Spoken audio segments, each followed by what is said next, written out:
여러분 안녕하십니까? 오늘은 이순신 학개론, 이순신 정신과 시비교훈 중에 제8강 1차 출전, 옥포, 합포, 적진포 해전에 대해서 살펴보도록 하겠습니다. 우선 먼저 1차 출전을 살펴보기 전에 당시의 전황을 먼저 이 지도를 보고 살펴보도록 하겠습니다. 앞서 말씀드린 바와 같이 왜군은 1592년 4월 13일 부산 외양에 도착을 하게 됩니다. 그리고 4월 14일 부산, 4월 15일 동래성을 연거포 함락하고 이어서 일사천리로 북진을 하게 되지요. 그래서 상주에서 4월 23, 25일 2일을 격파를 합니다. 이어서 계속 북진을 해서 충주, 탕금대 전투에서 정규군인 신립장군을 격파시킵니다. 이 소식을 들은 선조는 4월 30일 한양을 출발하게 되고 한양은 5월 23일 적군의 손아귀에 들어가고 맙니다. 5월 7일 평양에 도착한 선조는 6월 11일 평양을 출발하게 되는데 그 이유는 바로 북진을 계속해서 평양으로 왜군이 침공해 온다는 소식을 들었기 때문이죠. 평양 역시 선조가 떠난 이틀 후에 함락당하고 맙니다. 그래서 선조는 국경 근처인 의주에 6월 22일 도착하게 되는 상황입니다. 자, 그러면 여기서 우리는 옮기도록 하겠습니다. 네. 경상좌수사 박홍과 우수사 원규는 어떠한 행동을 취했는지 살펴볼까요? 4월 15일 날 여수에서 근무하고 있는 전라좌수사 이순신은 4월 15일 원균으로부터 외선 90여 척이 전령도에 침입했다는 긴급한 공지를 받습니다. 이어서 전라 좌수사 박홍으로부터도 부산포에 350여 척의 대군이 지금 현재 침입해 왔다, 침공해 왔다는 연락을 받습니다. 이순신은 바로 인근 부대에 이 사실을 알리고 전라 우수사 이혁계에게도 이 사실을 알리게 됩니다. 그리고 곧바로 장계로서 조정에 이 상황을 보고를 합니다. 그러면 당시 박홍과 원균은 어땠을까요?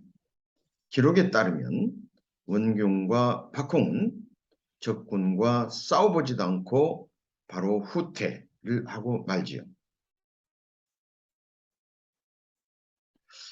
자, 이순신은 출전 허락 요청을 바로 선조에게 올리고 예야 오포에 있는 수군들, 즉 전라 자수영의 예야 부하 장수들에게 긴급 소집을 알립니다. 그리고 인근 부대에 연락을 했다고 그랬죠. 이어서 작전회의를 참모들하고 합니다.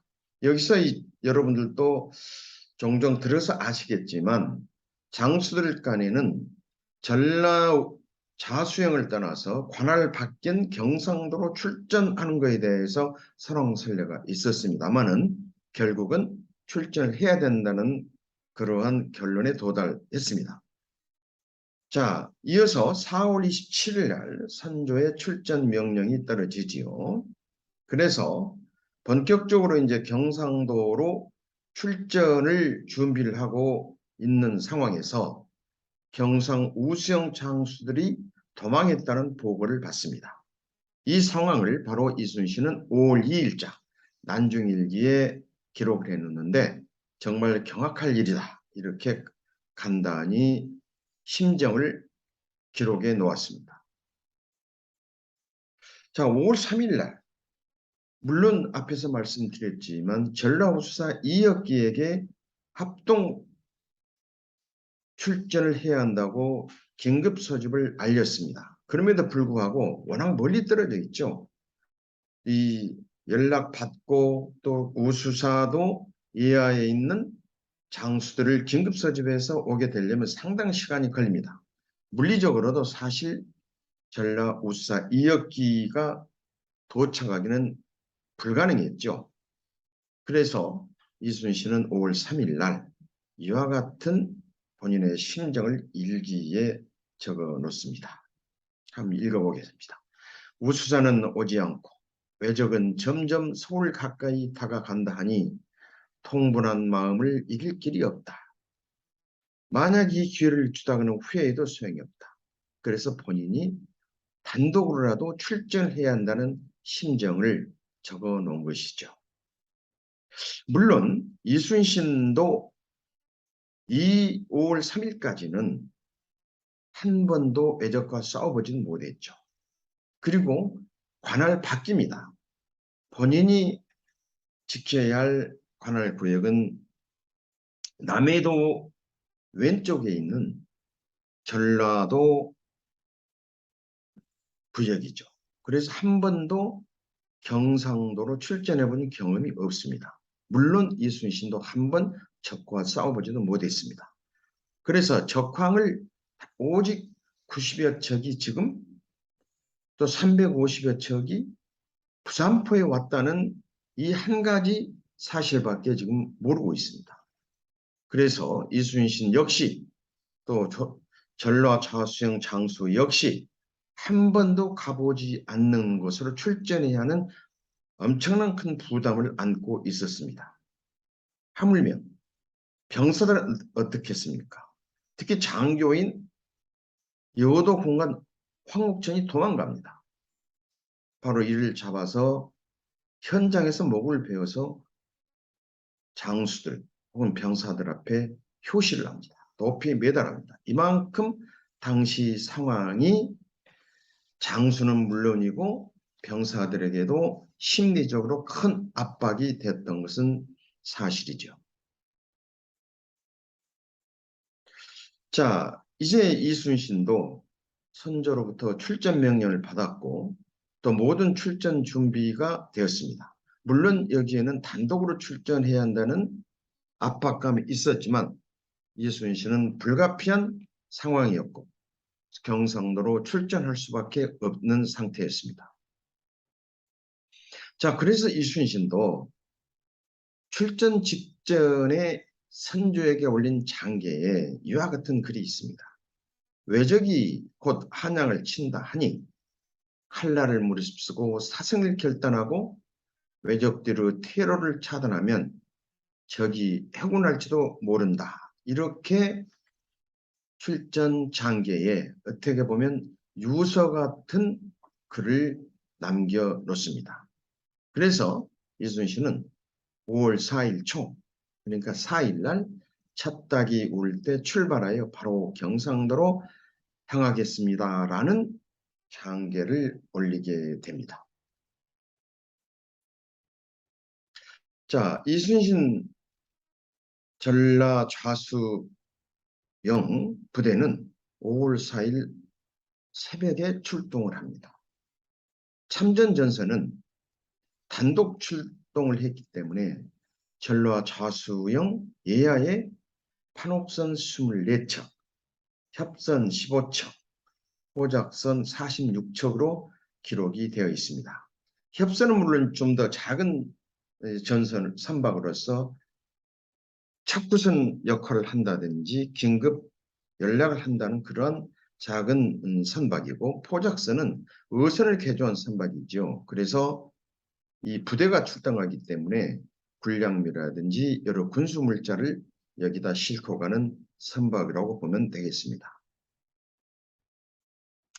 그래서 당시에 이제 출전 장수들을 보게 되면 이 앞에서도 말씀을 드렸지만 이순신은 오관 오포를 관할한다고 그랬죠. 이 관이라는 것은 당시 행정 구역이죠. 그래서 순천이라든지 낙양, 보성 등등 어떤 행정 관료 조직을 이야기합니다. 이때에 이 존시동은 전시기 때문에 당연히 이 행정 관료들도 참전을 하게 됩니다. 녹도만호 정우는 물론 수군이었지만 또 이순신도 수군이었지만 나대용도 수군이었지만 군인들이 이렇게 되죠. 또 관료들을 보면 광양, 현감, 애영담이라든지 배영림, 신호 등이 참전을 하게 됩니다. 자, 그러면 바로 전 시간에 살펴보았지만 이순신 AI는 바로 사령부인 전라 좌수영, 그 다음에 여도, 그 다음에 녹도, 발포, 그 다음에 사도, 방답 등 오포가 있습니다. 우연의 일치인지 모르지만은 이순신은 전쟁 발발 약 2개월 전에 이 오포를 전부 다 이 순찰을 하고 시찰을 하고 현장 감독을 하고 전비 태세를 강화시킵니다. 바로 이게 명장이란 것 같습니다. 명장의 어떤 감각, 이 전쟁이 발발하기 2개월 전에 자신의 관리하고 있던 이 진을 모두 전쟁 준비 상태로 만반의 준비를 확보해 놓습니다. 자, 그러면 이제 출전을 하지요. 우선 먼저 큰 그림에서 이순신이 어떻게 그 이순신 항로, 그 다음에 전투로를 먼저 살펴보도록 하지요. 바로 전라 자수행에서 출발해서 저기 옥포, 그 다음에 지금은 창원입니다마는 이 마산, 합포, 그 다음 고성, 적진포, 크게는 보면은 이제 이순신은 이 옥포, 이 합포, 그 다음에 이 적진포 이 세 번을 싸우게 되죠. 1차 출전에서. 자, 그러면 이순신의 출전로를 한번 살펴보도록 하겠습니다. 자, 4월 15일 날 원균과 박홍으로부터 부산포에 적들이 침공했다는 소식을 듣고 4월 27일 선조로부터 출전 명령을 받고 본격적으로 이제 1591년 5월 4일 여수왕을 출항하게 됩니다. 자, 그래서 우선 여기 출항로를 보게 되면 이순신은 여기 실선으로 보이는지 모르겠습니다만은 미조항까지 가는 과정에서 두 군데로 일진과 이진을 나눠서 미조항에 도착하게 됩니다. 먼저 위에 보는 이 그림은 평산포 남해에 있는 경상 우수영 관할 지역이죠. 평산포, 상주포, 미조항으로 내핵적으로 이렇게 순찰을 하면서 미조항에 도착을 하고 그 다음에 다른 한 부대는 외해를 거쳐서 미조항에 도착을 하게 됩니다. 바로 수색을 하게 되는 거죠. 외적들이 이곳까지 혹시나 왔는지도 모르기 때문에 두 항로를 선택을 해서 미조항에 도착하게 되는 치밀함을 보여줍니다. 여기서 이제 본격적으로 경상도 해역, 즉 외적이 있는 곳으로 가야 되는데 이 본지는 바로 내해를 항로로 택해서 수색 정찰을 하면서 고성의 소비포에서 1박을 하게 됩니다만은 아직까지 적은 발견하지는 못했습니다. 그 다음 당포, 이 통영이죠. 여기에 도착을 해서 원균하고 사실은 이제 만나기로 돼 있는데 여기 나타나지는 않습니다. 이 당포에. 그래서 굉장히 나름대로는 긴장을 할 수밖에 없죠. 이미 원균이 이순신에게 보낸 연락 그 소식에는 벌써 90여 척이 부산포에 왔기 때문에 그 적의 세력들이 원군 세력을 즉 원균에 의하 어떤 수군 지인을 다 격파시키고 했는지도 모른다는 그런 불안감이 있을 수밖에 없었지 않겠습니까? 그래서 당포에서 이제 1박을 하는데 그 다음에 이제 이 속리포로 이동을 하게 되는데 6일 아침에 한산도 방향에서 한산도 여기 있습니다. 여기 한산도 방향에서 원균이 전선 한 척을 가지고 합류를 이제 하게 되죠. 이쪽에서. 그 다음에 이어서 이제 원균의 이하에 있는 기호근이라든지 기타 장수들이 전선 3척과 3척과 협선 2척을 가지고 합류를 하게 됩니다. 여기서 같이 작전을 회의를 하고 적황을 듣고 바로 이제 속리포 이쪽으로 이동을 하게 되면서 여기서 이순신은 척후선을 거제 쪽으로 이렇게 급파를 시킵니다. 그런 과정에서 척후선으로부터 첩보를 듣습니다. 어떤 첩보냐 하면은 지금 거제항 여기에 30여 척이 내양에 있다는 지금 발견이라는 척후선으로부터의 소식을 듣습니다. 신기정을 쏘고 그래서 이제 알아듣죠. 이순신도. 그래서 급히 거제도 쪽으로 이동을 이제 하게 됩니다.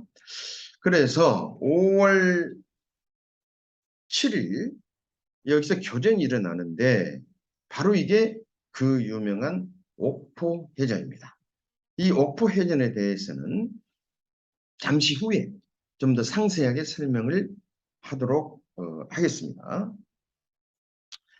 자, 그러면 옥포해전을 마치고 북진을 하면서 영등포 쪽에서 이제 다시 또 적황에 이제 대한 어떤 첩보를 듣죠.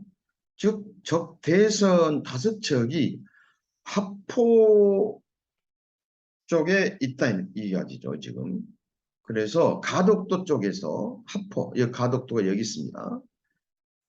북진에서 다 합포 쪽으로 이동을 한다.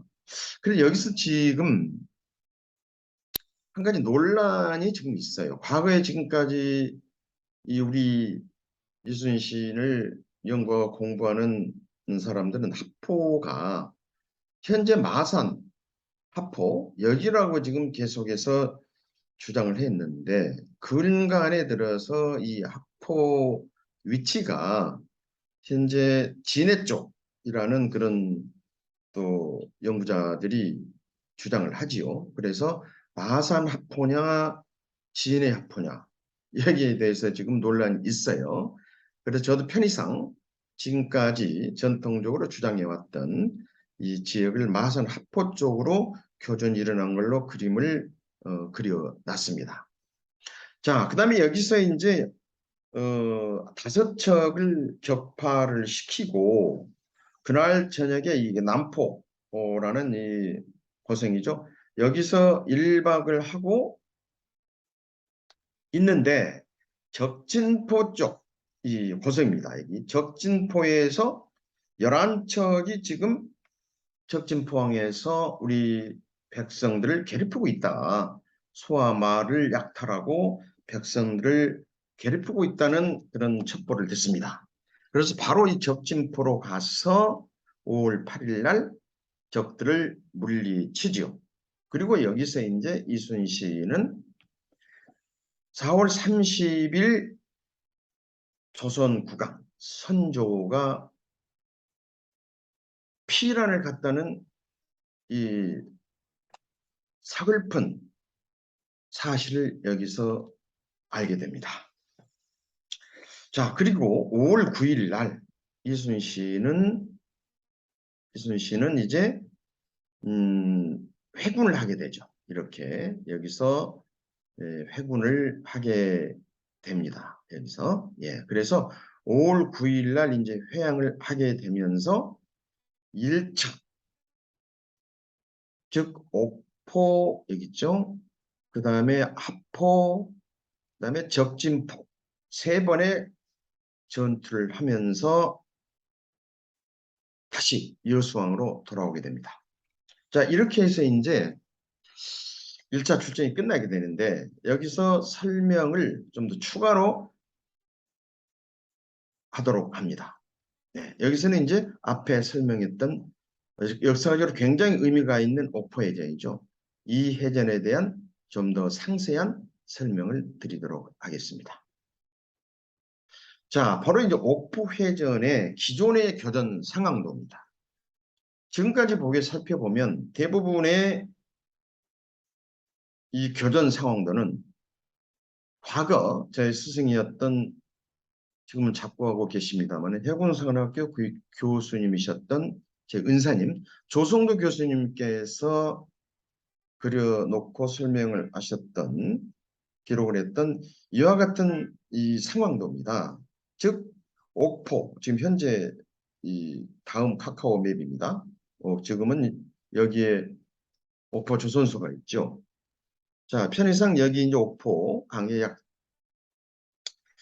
30여 척이 여기 지금 있다고 그랬죠. 이렇게 정지에 있는 선박들을 일방적으로 조선 수군이 들어가서 격파했다. 이렇게 지금 나와 있어요. 많은 책들이 이렇게 가내문들이 이렇게 됐어요. 그런데 이건 지금 이순신이 선조에게 올린 장계 기록을 보는 거하고는 비교해 보면 많은 차이가 납니다. 예, 그래서 제가 생각하기에도 당시에 저희 은사님께서 그걸 좀 간과했지 않았나 그런 생각이 듭니다. 그걸 계속해서 이제 대부분의 사람들이 이 그림, 설명을 가지고 반복해서 하고 있는데 이것은 이순신이 장계에 올린 사실과는 다르다 하는 말씀을 드립니다. 자, 그러면 어떻게 이순신은 당시에 전투를 했을까요? 자, 옥포해전 교전 과정을 보면은 난중일기에는 기록이 붙여진 게 없습니다.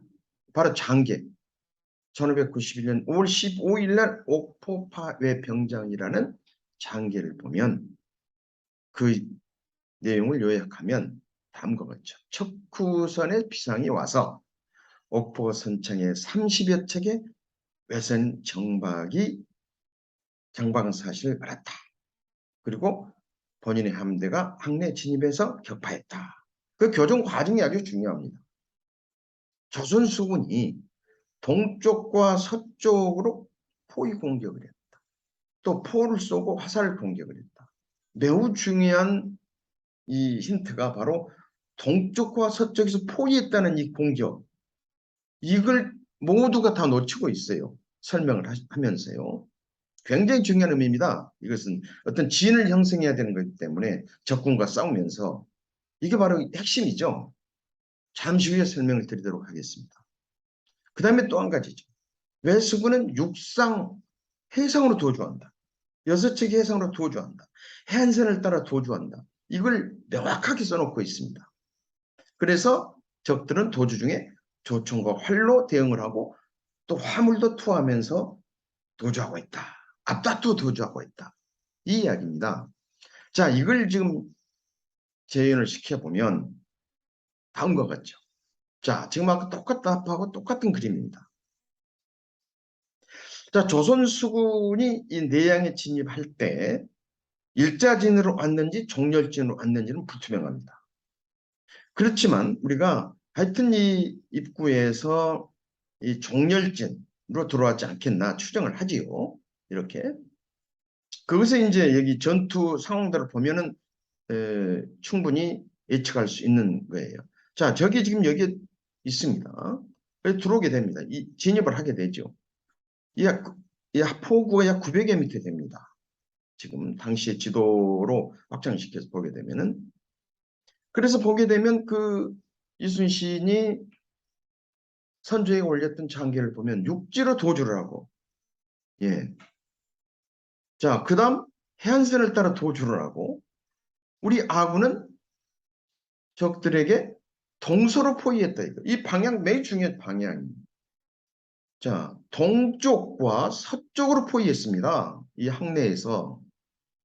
그러면 이쪽 포구에 있는 적을 포위했거나 아니면은 도주하는 적을 포위했거나 이건 선후의 차이는 있겠습니다만은 반드시 이게 중요한 것은 동쪽과 서쪽에 포위를 해서 대포를 쏩니다. 여기서. 예. 양쪽에서 대포를 쏘고 있는 것이죠. 그리고 또 이제 이 어떻게 보면 이 동과 서에서 포위했지만 또 여기서도 포위했어요. 이게 포위 공격입니다. 이게 일종의 이건 하객진이에요. 어떻게 따지고 보면 하객진 매우 근사한 그런 이 진영입니다. 그래서 이순신은 이 각 전투에서 해전에서 공간이 어느 정도 높이면 거의 다 포위 공격을 했어요. 포위 공격을 하지 않은 그러한 이 해전은 여러분도 나중에 이제 제 강의에서 듣겠습니다만은 명량해전 때 거기는 어쩔 수 없이 포구도 좁을 뿐만 아니라 세력도 없어요. 일자진을 할 수밖에 없습니다. 그래서 우리가 이 옥포해전 어떻게 보면 임진왜란 첫 해전인데 첫 해전부터 이순신은 포위 공격, 즉 이 포위 공격은 어떻게 보면 하객진과 아주 유사한 형태의 진영을 갖추고 싸웠다 하는 것이 바로 이순신이 선조에게 올린 그 장계에 나타나고 있다는 사실을 명확히 말씀드립니다. 자, 이렇게 해서 이순신은 옥포 바다에서 적을 완벽하게 부시고 말죠. 자, 이렇게 이순신은 도주하는 적, 그 다음에 또 여기 포구에 있는 적들을 조선 함대가 첫 전투에서 완벽하게 제압을 하고 적들은 별로 싸우지도 못하고 육지로 도망가죠. 자, 이 그림 여러분들 잘 살펴주시기 바랍니다. 그리고 뒤에서 설명하겠지만 이 반경이 약 반경 900m 정도 됩니다. 매우 큰 의미가 있습니다. 이게. 자, 동서로 포위 공격에서 하객진과 유사한 해전이었다라는 말씀을 드리고, 자, 그러면 한산 해전 해역과 옥포 해전 해역을 공간을 비교해 보도록 하겠습니다. 제가 여기서 옥포 해전도 하객진에 유사한 전투 진영으로 싸웠다는 말씀을 하게 되는 근거가 또 있습니다. 공간이 일단 어느 정도 확보가 돼야 돼요. 여러분도 아시겠지만 이제 우리 3차 해전, 3차 출전에서 설명드리겠습니다만은 이게 한산도 공간입니다. 여기도 약 반경이 900m입니다. 이순신은 여러분도 아시겠지만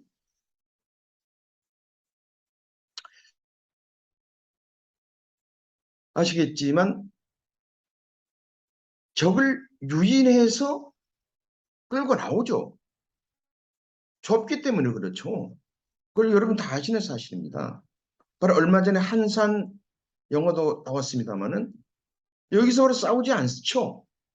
네, 바로 여기까지 끌고 나와서 싸우는 것은 공간 때문에 그럽니다. 전투 공간 때문에. 자, 그래서 우리는 옥포항의 공간도 한번 비교해 볼 필요가 있어서 이렇게 제가 그림을 그려놨습니다. 네, 거의 이쪽 공간하고 이쪽 공간이 거의 비슷합니다. 네, 이것은 우리가 한산해전과 옥포해전 역시 하객진에 준하는 그러한 전투를 했다는 말씀을 제가 드리는 하나의 근거가 또 될 수가 있겠습니다. 그러니까 두 가지죠. 첫째는 포위 공격을 하려면 제일 중요한 게요. 공간이 확보돼야 돼요. 첫 번째. 예. 그 다음에 두 번째, 세력이 어느 정도 대등한 세력이거나 더 많은 세력이 있어야 가능합니다. 그래서 이 모두를 다 이순신 해전, 옥포해전 때 충족을 했고 더군다나 그 증거 자료로서 계속해서 반복 말씀드립니다만은 본인이 직접 써올린 장계 내용에 동서로 포위했다는 공격이 확실하게 나온다는 사실, 이 세 가지 근거를 가지고 저는 옥포해전은 하객진에 준한 전투로 이겼다라는 말씀을 드립니다. 자, 이어서 그러면 이제 요약을 한번 드리면 참전 세력은 이혁기 이 전라 우수 위영의 세력이 물리적으로 올 수가 없었죠. 그래서 첫 대전에서는 참전을 못했습니다. 그래서 전라 좌수영의 단독 세력으로만 싸웠죠. 그래서 최소 약 3,600여 명이 참전을 했고 원균도 약 판옥선 4척, 협선 2척, 최소 약 500여 명이 참전했다. 이렇게 보고 있습니다. 그래서 토탈 옥포 바다에서 24척, 합포 5척 전멸시켰죠. 적진포 21척에서 42척. 정말 대단한 전과입니다. 그리고 부상은 약 3명. 예. 이렇게 해서 첫 예전부터 이순신은 대승을 거두었습니다. 자, 그러면 여기서 우리가 조선 수군이 얻을 수 있는 교훈과 의의를 한번 살펴보게 되면 이순신도 사람입니다. 경상도에게 한 번 그 물길도 잘 모릅니다. 거기에 원정 출진을 해서 심리적으로 부담이 컸지만 대승을 이루었죠. 그래서 일단은 자신감, 남해안 제휴권을 일단은 획득의 기반이 됐다라고 볼 수 있고, 일단은 적들이 서해 진출하는데 어떤 공포감을 적들에게 줬다는 것도 매우 크지요. 그들은 전략이 뭐였습니까? 임진왜란때 어떻게든지 남해를 거쳐서 서해로 물자 수송이라든지 상륙권 수송이라든지 이런 것을 기도했거든요. 그걸 일단은 1차적으로 차단했다 하는 데 큰 의의가 있습니다. 그리고 왜군들의 어떤 전략, 전술을 어느 정도는 파악했습니다. 특히 처음 싸움이기 때문에 왜수군의 어떤 선박의 규모라든지 왜군들의 어떤 무기 체계라든지 이런 것들을 어느 정도 파악했다는 것이 굉장히 큰 의미가 있었다. 더욱이 조선군 전체에게 대단히 큰 자신감을 보여줬다. 사기 진작이 됐다라는 말씀을 드립니다. 이 소식을 들은 선조 또 조정에서는 얼마나 기뻤겠습니까? 그래서 우리가 이순신의 첫 승리, 이것은 우리 역사에 길이길이 남을 전과했다라는 말씀을 드리면서 오늘의 강의는 여기서 끝내도록 하겠습니다.